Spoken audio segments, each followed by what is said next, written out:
Hi everyone, it's Andrea Saxon from Admire PR and I'm here today with Julia Stock from Be Astute. How are you, Julia?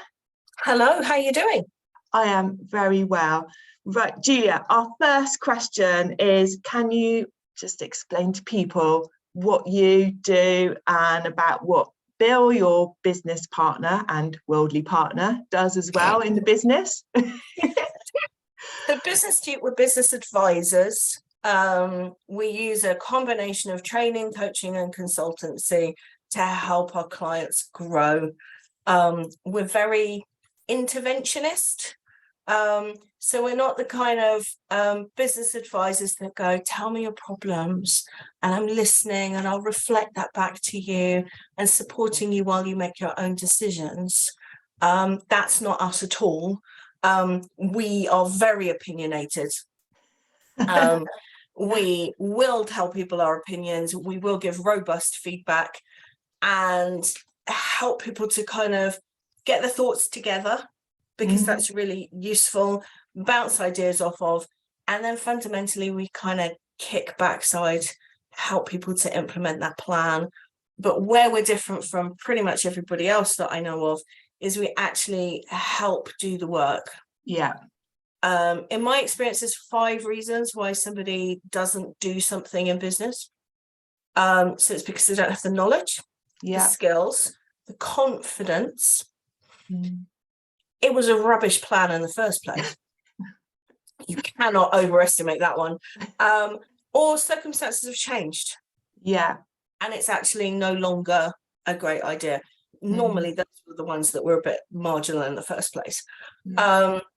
So if you look at all the reasons why we don't do stuff, it comes down to those 5 things. Time. Lots of people go, I don't have the time. No, you're just not prioritizing it. We all have a good one. Yeah. The reason why you are not prioritizing it, and that's down to these 5 things, or a combination of those 5 things. You're not prioritizing it because, you don't want to. Yeah. Yes. That's a really big one. Yeah. I'm very much the kind of business end of things. So I've spent 25 years teaching leadership and management, learning leadership and management, and doing leadership and management. That's a lot of leadership and management. An awful lot. So I have a very broad experience in terms of having run quite a large company and just all the different things that involves. And there's an awful lot of coaches who've never actually been in charge. Yeah, there are actually. That's very true. Yeah. They've never done it. Bill is the IT god in the family. And he is really handy for those kind of IT decisions. And lots of business owners are not what I would call IT confident. Yeah, there's too much choice. I think that's one of the things, is there's so much that you can, so many different systems and things you can use. People don't really know what it is. It's completely bemusing. Yeah. So yes, people. So you see it on Facebook or LinkedIn. Can anyone recommend a great CRM? Well, I can, but my business is not your business. Yeah. Why? Why? Just because I think it works for me, and let's face it, what do I know? Yeah. Because I'm probably using about 10% of the functionality in the CRM that I accidentally purchased because it was bright and shiny. Or because I asked the same question as somebody else. Just because of that does not mean that it's a great choice for you. Our businesses are completely different. How you want to work is completely different. What you need it to do for you is completely different. And that's a lot of the conversations we have with people on there. How about we slow down? Yeah. And work out what you actually need it to do before you go shopping. Yeah. Which is really frustrating for a lot of people. What do you mean I have to be a grown-up about this? Yeah, definitely. Yeah. Okay. And Bill is particularly good at Yeah. that, of just really, getting underneath it and just going, okay, so we needed to do that and that and that and that. Brilliant. Now we can go shopping. And actually, you can have way more fun tormenting a software salesman when you know what it actually has to do. And go, I need it to do this. Oh, yeah, it can definitely do that. Prove it. Oh, look, it doesn't. Bye. Yeah. You see, it's getting that knowledge, isn't it, to ask the right questions. Okay.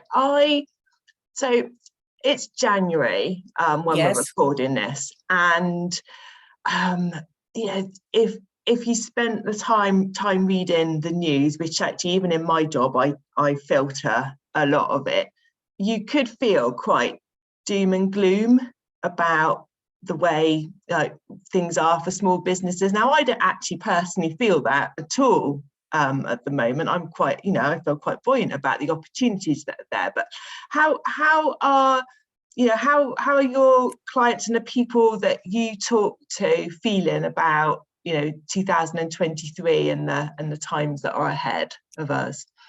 I think it's a difference between the people who are engaged with business support and the people who aren't. Okay. The evidence shows if you have a business coach, mentor, advisor, whatever, your business will grow quicker than if you don't have external support. And it doesn't really matter what size the business is. We all benefit from someone coming in and giving us a really good kick up the backside. And we all want to be teacher's pet. And they, I've got a session, I need to do my homework.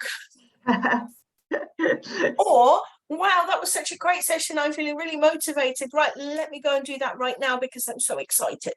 Yeah. So primarily one of the reasons why it works is because it pushes us to do stuff we wouldn't be doing otherwise. And success in business is all about the work rate, which is really unsexy. Yeah. Work rate combined with bravery. Yes.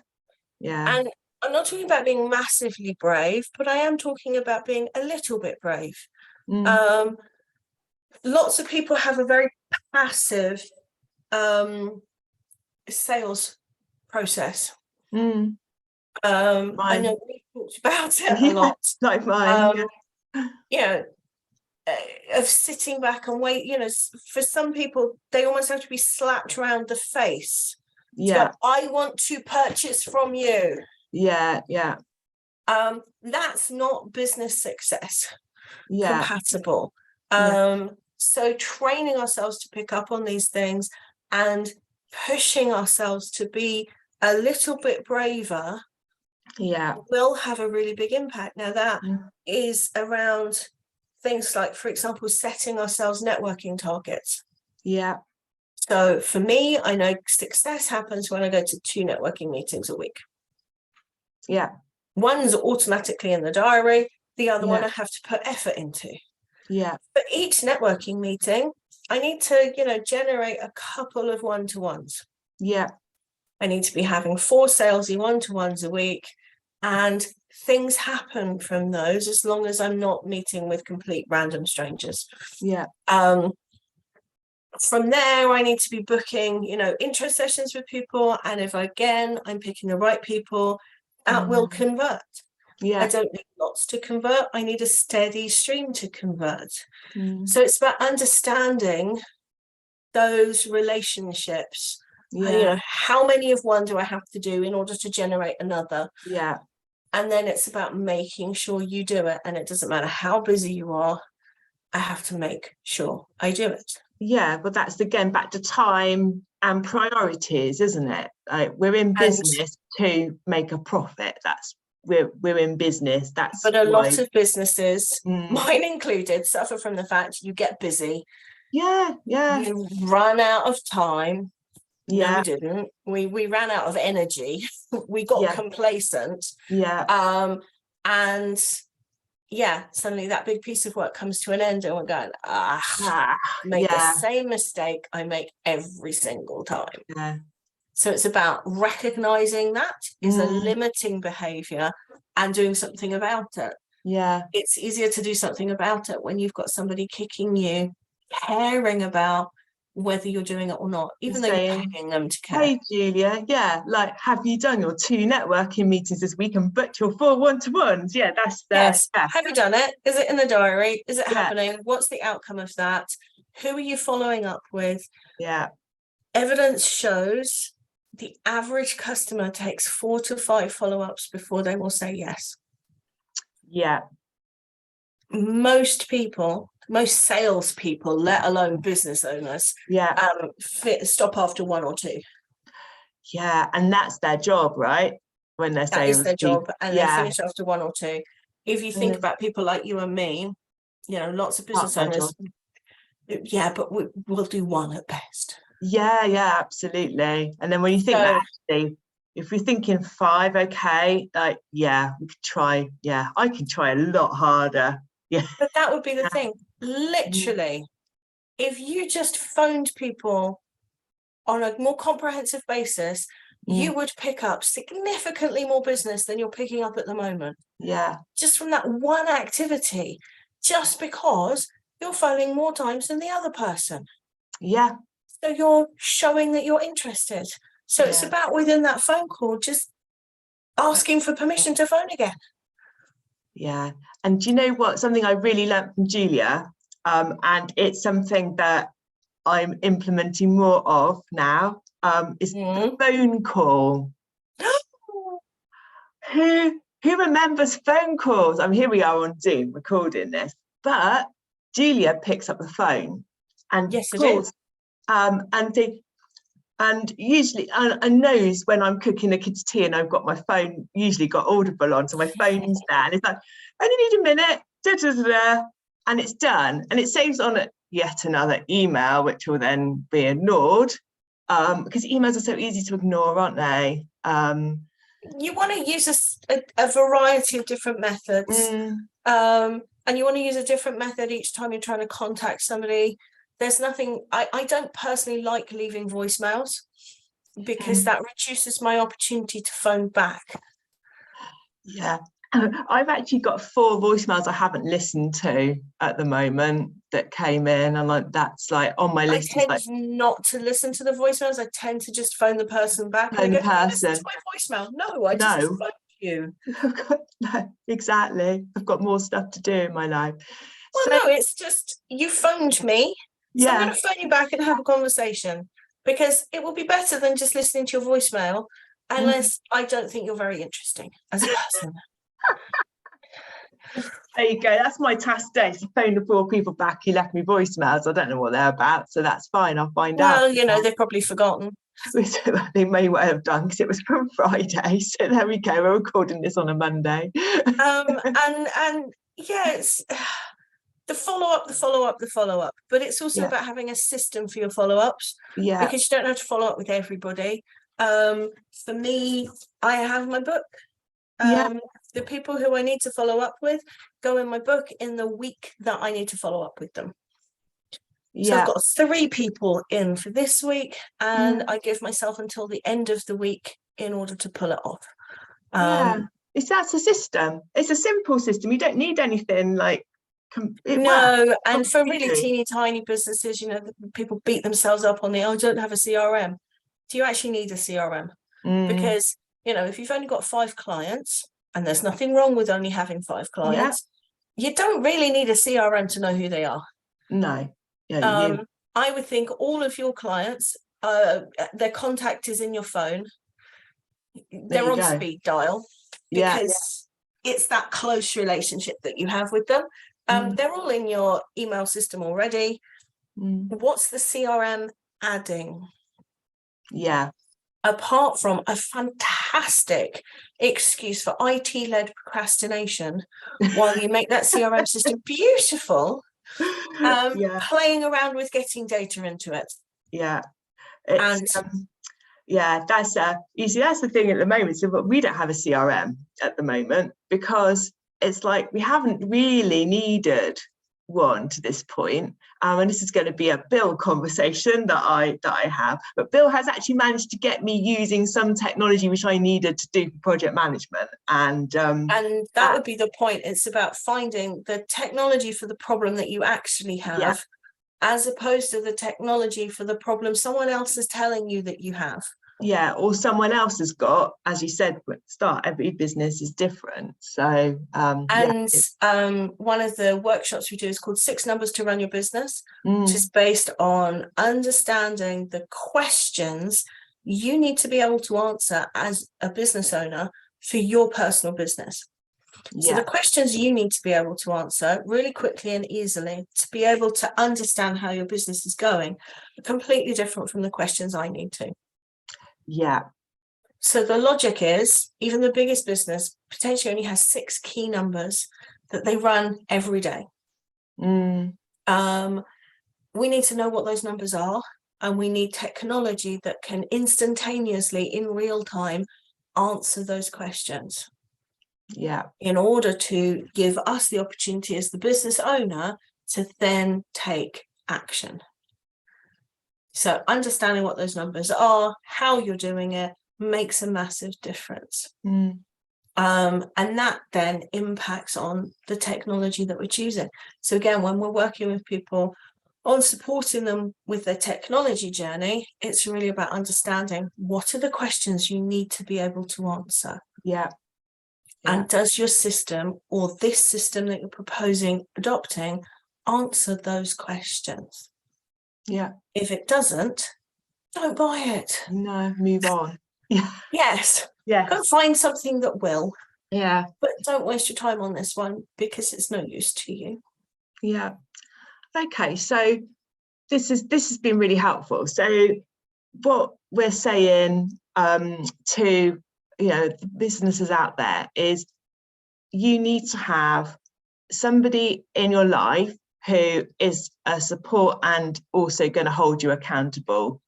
And that's where a lot of stuff goes wrong. There's lots of people who are business mentors, which is great. But they're there to do the positive stuff. Yeah. And they don't necessarily hold you accountable. And we all benefit from accountability. Yeah. We work harder when somebody is going, no, this isn't good enough. Yeah. We absolutely do. Especially as a lot of us are sitting on our own these days, in our own space, working remotely. Even if you're working with a team, you have a team, but being the boss is incredibly lonely. Yeah.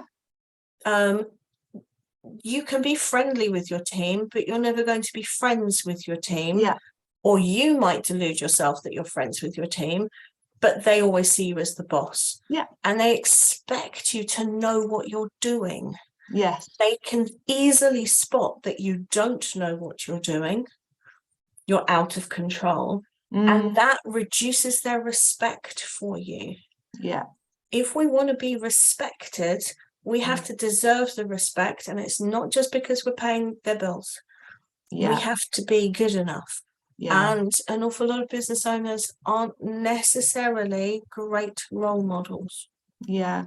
And it's having that person in your life who can help you become that.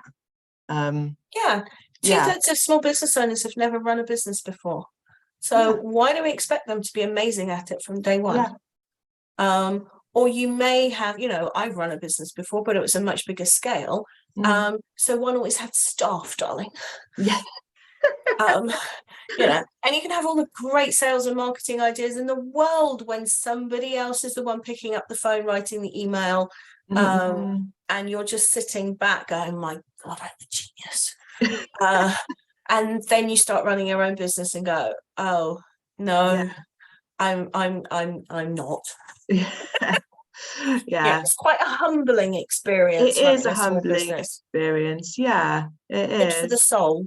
Yeah. And yes, teaches you humility. But enormously good fun, So much fun. I look at how I am as a person compared to how I was when I was running a much bigger business, and I'm personally in a much happier place. Yeah. much happier place. And it's kind of weird when you go, oh, I don't do that anymore. I never thought of it at the time. I used to be a prolific daydreamer, you know, weaving these enormous fantasies in my mind to, you know, be the thinking about when I was walking the dog, you know, potentially in the car driving to work. These fantasies would last for months. Yeah. I don't do that anymore. There you go. That's and I significant. never thought of them as a coping mechanism. Of course they as were. an escape Yeah. mechanism. Yeah. I just thought that was how my brain worked. But I haven't weaved one for ages, and it can't be through a lack of inspiration. No. It's, I don't need to. Actually, Yeah. I like my life. Yeah, that's such a nice place to end. That's like, that is lovely. Thank you, Julia, for your time. Welcome. Lovely to chat.